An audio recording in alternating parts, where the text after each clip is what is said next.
What is up, guys? BJ Dell back with an all-new weekly art challenge review video.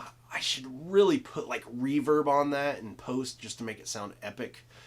But let's be honest, I won't do that. So anyways, last week's word was TIKI. There was so many great submissions that came through. It was really hard picking the few for this video. But let's see which ones made the video and what you guys came up with. So keep watching.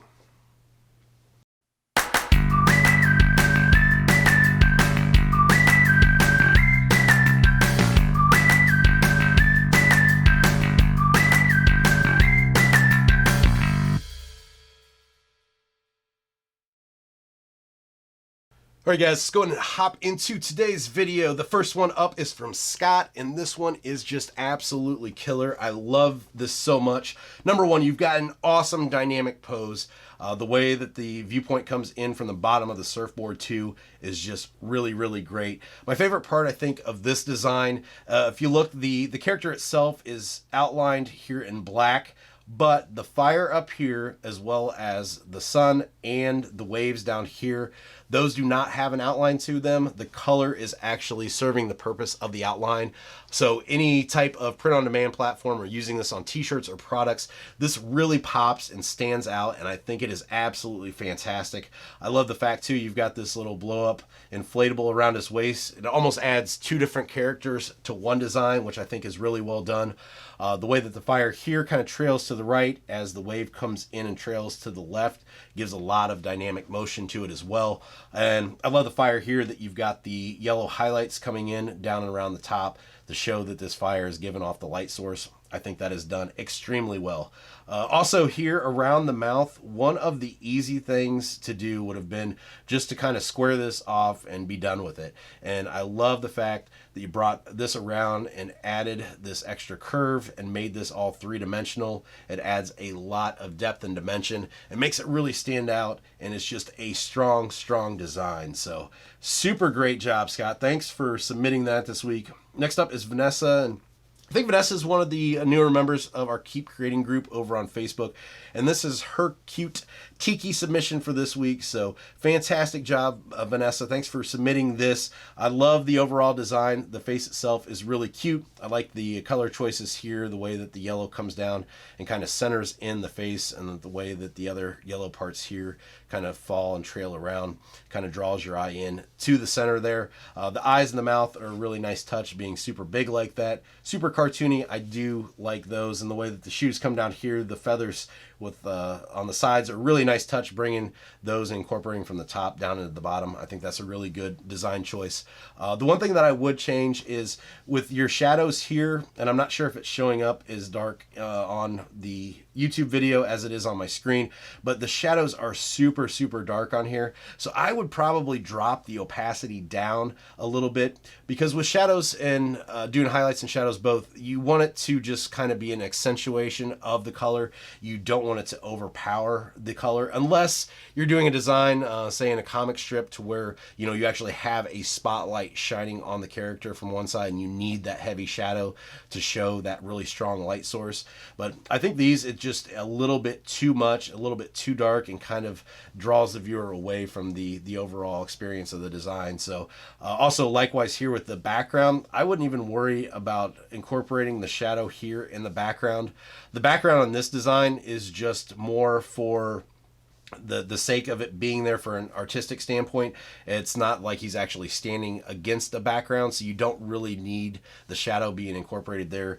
And you can kind of tell that he's not standing against it just because the background comes down here below his feet. So I would just remove that. Backgrounds like this, you just kind of want them to be something extra to give the eye something else to look at. And I think the background having the shadow is just a little bit too much. So I would drop that, maybe work the shadows around the teeth a little bit more to make those a little bit three-dimensional, so it just doesn't break straight across there. But overall, a really great design. So keep at it and keep submitting more stuff. Vanessa, welcome to the group, and look forward to seeing more from you. Next up is Ryan, and this one, Tiki Time design, I really like. Ryan actually is on YouTube as well. He has a YouTube channel, which I'll link in the description, because he actually created this on a live the other night. He streams to multiple platforms at once, but he does have YouTube that he streams to as well. And this was a design that he did. He does videos based around merch by Amazon. So I've talked about, you know, doing print on demand stuff before in my videos. So if you want to check out more about that, the link is in the description to his channel and to this video. And number one, it was really cool that he used this week's word prompt to do a live design on. So thanks for that, Ryan, and thanks for the shout out on the channel. I really like the design. One thing I think I like best about it is using this wood texture that it's actually incorporated across the nose and the eyebrows here and the eyes. A lot of times if somebody would do a tiki thing like this, they would just kind of think, okay, well, this back piece is wood, and not do anything with those. But of course, those are going to be made up of the wood as well. So I do like that. From a print-on-demand standpoint, I would probably lighten up this brown. And once again, I'm not sure if this is showing up as dark as it is on my actual iPad screen. But with print on demand, especially when you've got brown against a black t-shirt, and we all know that black is the main color that sells, it doesn't stand out enough. And I think really from a thumbnail perspective, as you're flipping through Amazon, I don't think this would really stand out enough with the brown being against the black. So lightening up this is one option. A second option would be adding a stroke around here, either maybe a white stroke, or you could even use that neon green that you used here around the eyes. That would be an option too. Of course, if you're doing it in Procreate, you run into the problems. Okay, this stroke's gonna run into over top of the Tiki Time portion here. So couple different options there. If you imported this into, say, Photoshop and just combine the layers, you could add a stroke to everything all at once to make it stand out. I'm not sure really how well the stroke would look around the letters and the text up here.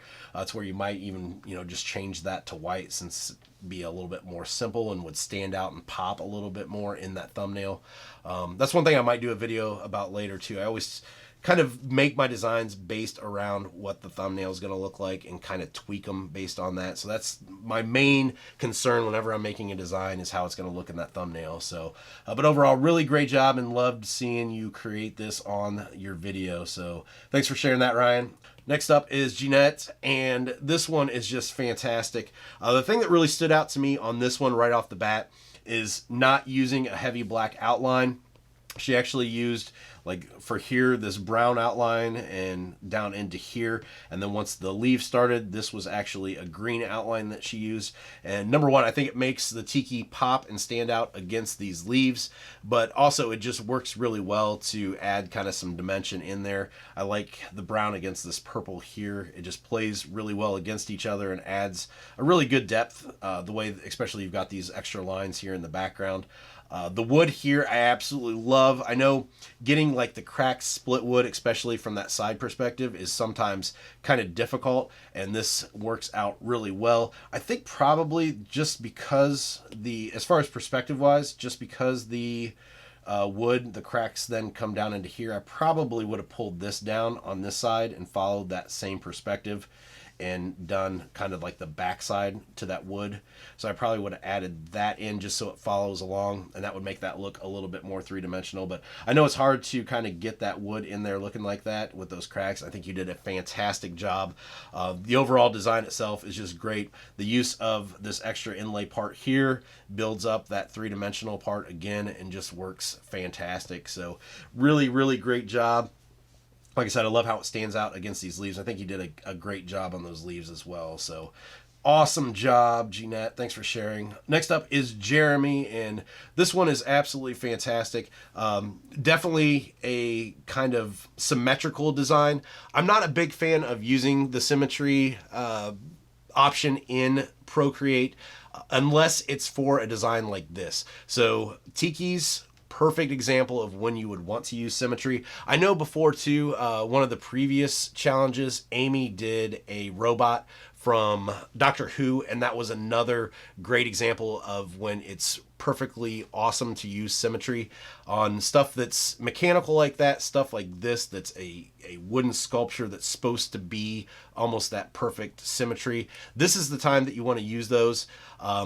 I'm not a big fan for using it in other times just because it looks too perfect. It looks too precise. You don't get a nice flow. You don't get that dynamic line work that you would get from, using just regular drawing techniques. So I would use it sparingly, but in this case, this is absolutely the time that you would use it.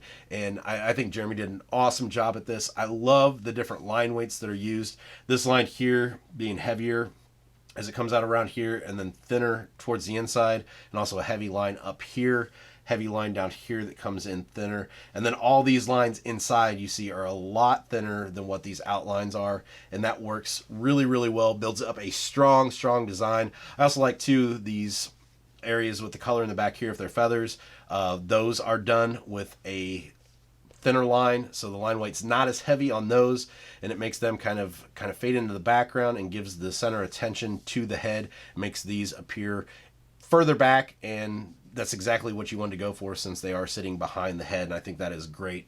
I love the nose and the way the mouth comes down here, and these eyes are just killer. These almost like iridescent opals, and they just look like they're glowing and shining.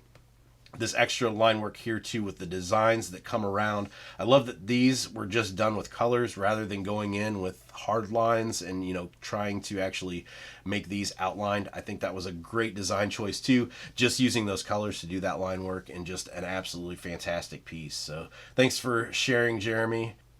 Okay, and let's go to our last one, and that one is Amy's, and this one is just absolutely fantastic. We just talked on Jeremy's about using the symmetry tool, when to use it, when not to use it, and with this, obviously, the symmetry tool was not used, it's hand-drawn, and you can see it just has a super dynamic feel to it. I just love the energy that the design gives off just because it is fully hand-drawn. And didn't rely on the program to copy and paste from one side to the other. You get a lot more dynamic motion out of it, and especially with these lines here, I just love the energy that these add, and just kind of the extra attention to detail that draws your eye in. You'll see that this wasn't used completely the same from one part to the next. With this wooden brow here, these are a lot tighter lines, and these other ones are just varied throughout. That's something you would not be able to do with symmetry, and I think it looks fantastic. Got a lot going on, and it just draws the viewer's eye in. The thing that stands out to this one especially, and I know a lot of people commented about it in the group, was the color choice on this. So if we kick back here and kind of look through the previous ones that we just went over, everything here so far is using pretty much primary colors, the exception of some of the purples in Jeannette's, but it's a very primary color based design with the Tiki. And with Amy choosing this different color palette, I think it does wonders for the design, especially talking on the print on demand world and stuff like that. You really want to stand out from the crowd. And I guarantee you, looking through Tiki designs, a lot of them would look the same. And I think Amy's would definitely stand out just because of this color choice. And then you just get into the, the design itself. But the color choice, number one, is just going to catch the eye of the shopper or the customer.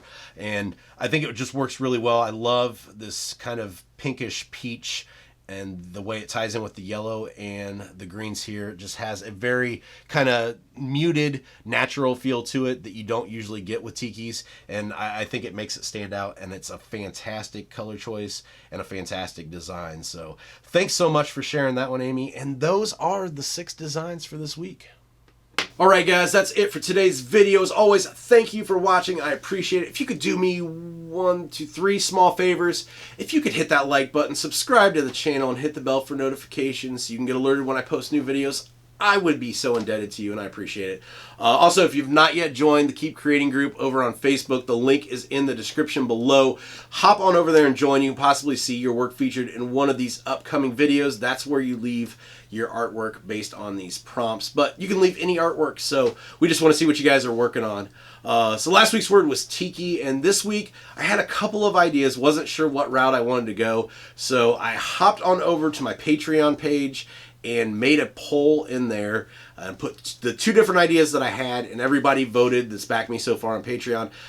So number 1, I appreciate you guys, and number 2, I appreciate you taking the time to pick. And I think this one won by a landslide, but the idea came kind of from the Facebook group. If you guys aren't a part of it, Ralph, who is an airbrush artist and caricature artist, he was actually featured in last week's video, I believe.